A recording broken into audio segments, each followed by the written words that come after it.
Charles Chaput.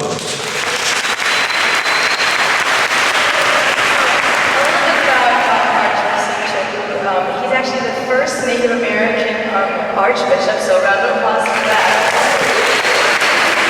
He is also the honorary president of Catechesis and Veritate. It's a group that brings the gospel in its fullness to the poor. And one thing, when I met Archbishop Chaput this morning, I heard that he was a big enforcer of the mission of the lay people. And when he came here this morning, he asked kind of what the programs were doing. He said, I want to be there. I want to make sure, I want to listen with us. So once again, ladies and gentlemen, I bring before you Archbishop Charles Chaput from Philadelphia.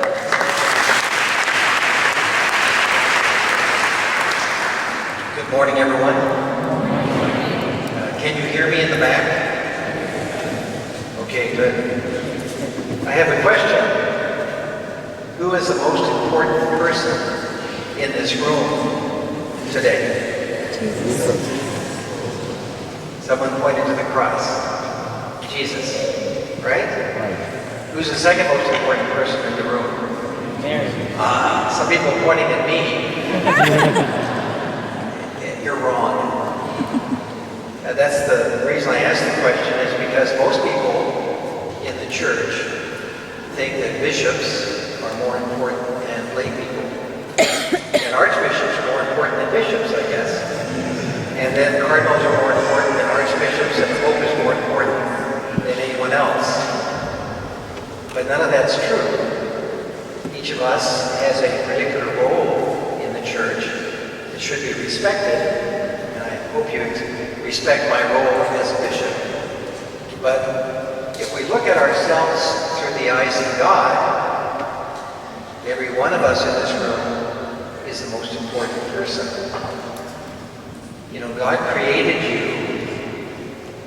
with an act of His loving imagination. You wouldn't exist as you without God thinking of you. God doesn't just think of human beings. God thinks of specific human beings with all the characteristics that each one of you have. And because He fell in love with that thought, you came into being through the love of your mother and your father, of course. But each one of us here is an act of God's creative imagination. So each one of us is important. Okay? Now, I asked that the 3 witness talks happen before I began to speak, because I wanted to demonstrate by that all of us in the church have a responsibility to pass the gospel on to others. Pope Benedict XVI said it's time for us to understand in the church that the laity, most of you, some of you are priests here, and some of you are religious, but the laity are supposed to be co-responsible for the life of the church. You're not just helpers of the priests and bishops, you are co-responsible for the gospel. If you look at the early church, most of the missionaries were lay people. They weren't clergy. The church spread because of the lay people in the church and their good example. One of the most interesting writers about the church in our time is an American whose name is, I forget his first name, but his last name is Stark, S-T-A-R-K. And he's written books about the origin of the Christian community from a sociological point of view. And he tells us that the church grew from a group of 300 or 400 people at the time of Jesus' resurrection to a major movement through the example and life of lay people. And mostly women, actually.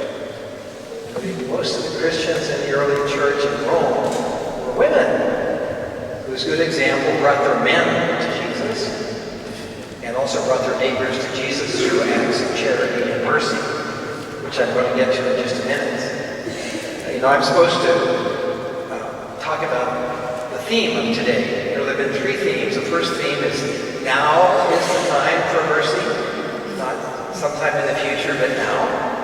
And the second one, which we had yesterday, was we're supposed to open ourselves to be touched by the mercy of Christ, to receive mercy. And then today, the theme is, as you've heard already, Lord, make me an instrument of your mercy in the life of other people. So we were challenged to get serious about receiving mercy, to receive it, and now to share it with other people. So I'm going to begin by talking about sharing God's mercy with others, which is your duty and mine. Okay? But as much your duty as mine, because you, as well as I, are co-responsible for the life of the church. So take yourself as seriously as God takes you. And for my dear brother priest here, let's make sure we take the laity seriously as co-responsible with us. The theme that Pope Francis gave to this day is associated with a passage from the Gospel of St. Matthew. And we are people of the Bible, right? It isn't just true about Protestant Christians, it's true about Catholic Christians. And whatever we do should always be animated by the Scriptures. So I'm going to share with you a rather long passage from the Gospel of St. Matthew, which you've heard many times before. But I ask you to try to hear this with fresh ears, as the word directed specifically to you and not to somebody else. So this is a passage from the Gospel of St. Matthew. Jesus said to his disciples, "When the Son of Man comes in his glory, and all the angels with him, then he will sit on his glorious throne. Before him will be gathered all the nations, and he will separate them one from another, as a shepherd separates the sheep from the goats. And he will place the sheep at his right hand, but the goats at the left. Then the king will say to those at his right hand, 'Come, O blessed of my Father, inherit the kingdom prepared for you from the foundation of the world. For I was hungry, and you gave me food. I was thirsty, and you gave me drink. I was a stranger, and you welcomed me. I was naked, and you clothed me. I was sick, and you visited me. I was in prison, and you came to me.' Then the righteous will answer him, 'Lord, when did we see you hungry and feed you, or thirsty and give you drink? And when did we see you a stranger and welcome you, or naked and clothe you? And when did we see you sick or in prison and visit you?' And the king will answer them, saying, 'Truly I say to you, as you did it to one of the least of these, my brethren, you did it to me.'" You know, he goes on to talk about the ones who didn't do it, but I think that's enough of the reading to remind you of what Jesus said. So we're going to be judged at the end of our lives by whether or not we were merciful to one another. That's the only criteria that Jesus gives us in this gospel passage about how he's going to judge us. So it's good for us to receive God's mercy, but it's essential for us to share his mercy with others in all those acts of mercy, right? Now, I'd like to talk a little bit about mercy as a concept, and then after we finish this reflection, ask you to enter into a discussion with me. So I'm going to just read a little passage that I wrote, and the reason I'm going to read it rather than just talk about it is because it's kind of carefully, I tried to squeeze a lot into a short amount of time, and I want to say it as clearly as I can. Please listen to me closely. The virtue of mercy is letting go of our rights under justice out of love for the person who has hurt us. Mercy is somehow dealing with people who have hurt us. We let go of our rights, which we have under justice, in order to free the other person because of our love for that other person. Okay?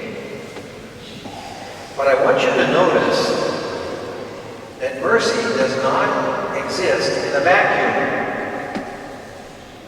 It requires a framework of justice to have any meaning. We can be kind to anyone, but we can't really be merciful to the persons who owe us nothing. You can be kind to people, but if they don't owe us anything, that's not called mercy, it's called kindness, right? So mercy is dealing with someone who has wronged us. We show mercy to people who have wrongly hurt us, to people who have acted unjustly toward us, to people who deserve punishment for their bad action. So justice is kind of a foundation for mercy. So far, so good? Okay. Now here's the next part, which is really important. At the same time, the idea of justice itself means nothing without an objective standard of right and wrong, good and bad, truth and untruth. To establish what is just and what isn't just, we have to have some kind of standards of truth. So mercy requires a framework of justice, and justice requires a framework of truth. So far, so good? And here's my third and last point. It follows that mercy disconnected from truth isn't really mercy at all. We can tell the truth without being merciful. We all know that, right? But we can't be merciful without telling the truth. You can't be merciful to someone without telling the truth. Mercy without truth is a form of indulging the sinner, or being indifferent to sin, or maybe it's a result of cowardice. Or just being nice. And being nice is a good thing. But Jesus wants us to be good, which is much more important than being nice. Sometimes we're nice because we're cowards, right? Because we don't want confrontation. But when it comes to mercy, truth is always involved. It's an act of courage, really. So real mercy requires telling the truth to people.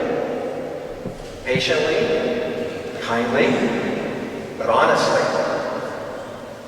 To protect them from the damage of the lies and delusions of our culture. Our culture is full of lies and delusions. Not everyone wants to hear the truth about their behaviors. Most of them don't at all.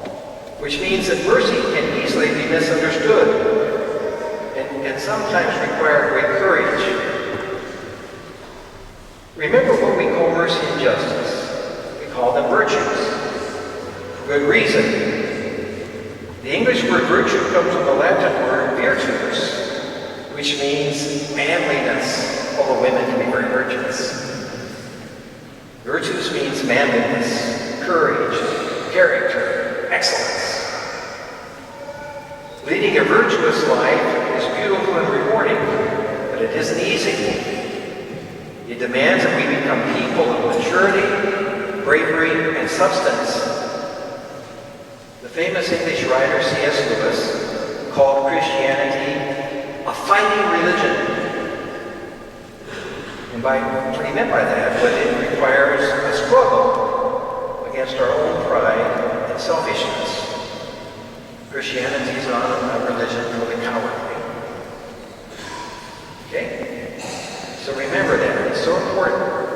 Mercy is not just being nice.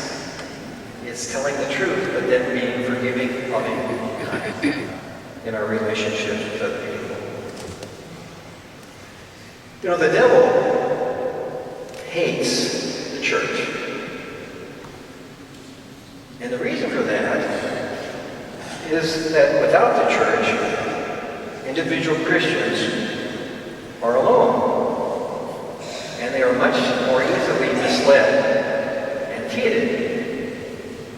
The devil fears sincere Christians, but he hates and fears the spiritual power of Christ's church, which is our community. And that's why we Christians need one another. We need the church. We need to give the church our love and fidelity. Together, Christians are stronger than they are alone. And not only strong, but joyful.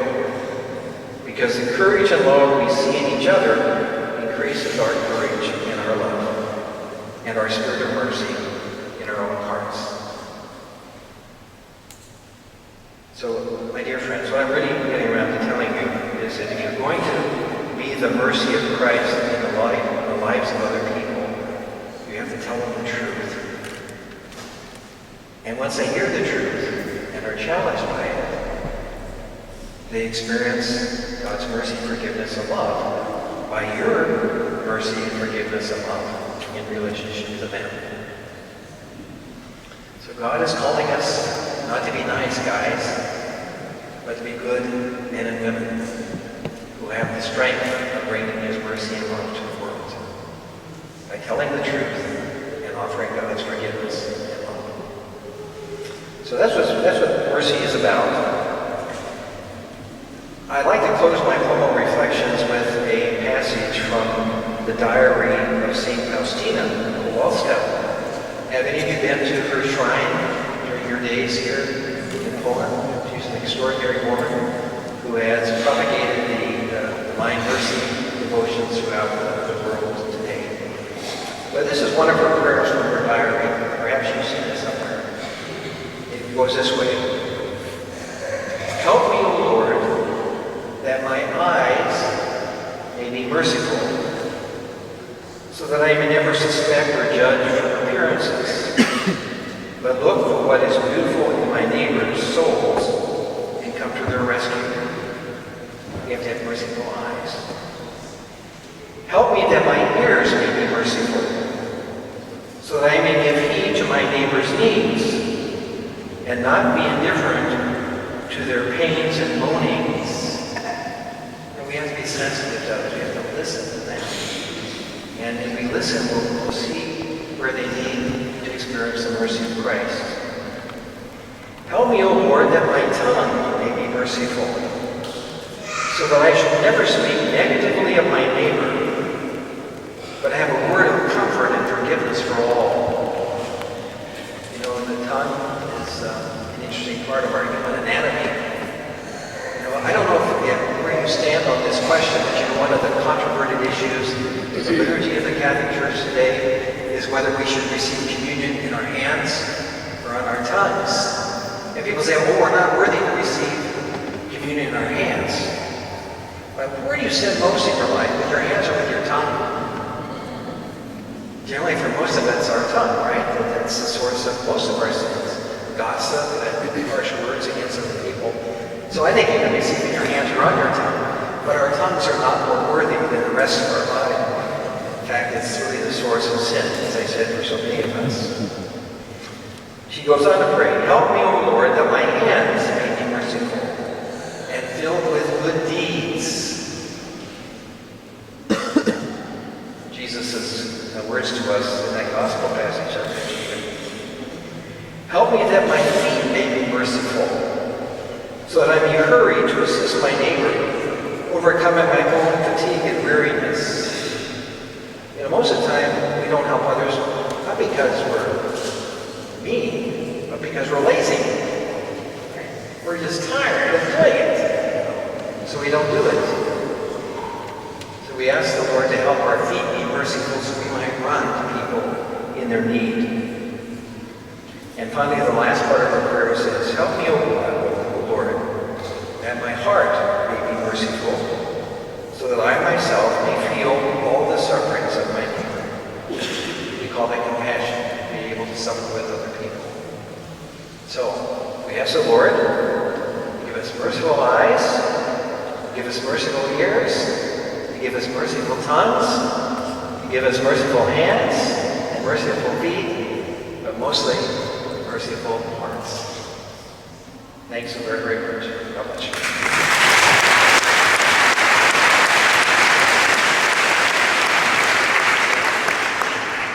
But I'm not done. This is the time for questions, and I'll try to give answers. And I think we have a roaming microphone. Now, can I, as I go ahead and pick somebody that asks the first question, but, you know, I mentioned to you that we all have a responsibility for the church, and each of us has a different role. What is the role of the bishop?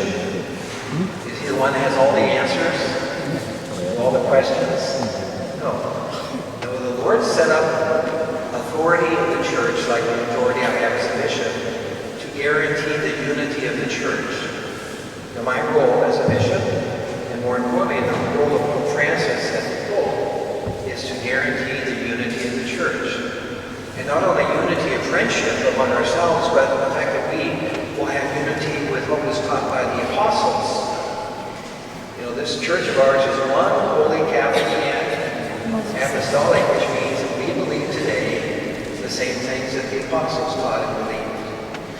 And the role of the bishop is to guarantee that unity of heart, but also of mind, with what the church has always taught. So, I don't have all the answers, but I want to bring